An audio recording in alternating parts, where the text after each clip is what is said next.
দেশের অর্থনীতির প্রধান চালিকা শক্তি রেমিটেন্স প্রবাহের সুবাতাস বইছে।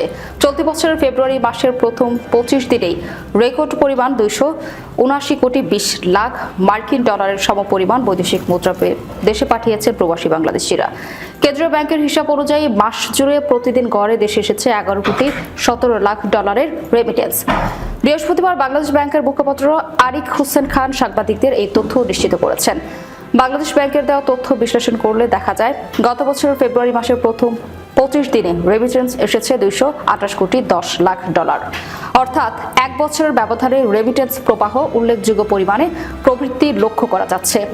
মূলত হুন্ডির পরিবর্তে বৈধ চ্যানেলে টাকা পাঠানোর ক্ষেত্রে সরকারের নানা সুযোগ সুবিধা এবং ব্যাংকগুলোর আকর্ষণীয় অফার প্রবাসীদের উৎসাহিত করছে।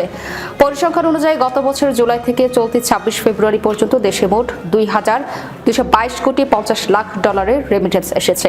বছর ব্যবধানে এই প্রবৃদ্ধির হার প্রায় 21.80%। এর আগে গত জানুয়ারি মাসেও রেমিটেন্সের ক্ষেত্রে এক বড় মাইলফলক স্পর্শ করেছিল বাংলাদেশ। জানুয়ারি মাসে প্রবাসীরা পাঠিয়েছেন 317 কোটি 9 লাখ 40 হাজার মার্কিন ডলার, যা বাংলাদেশের ইতিহাসে কোনো একক মাসে তৃতীয় সর্বোচ্চ এবং চলতি অর্থবছরের দ্বিতীয় সর্বোচ্চ রেমিটেন্সের রেকর্ড।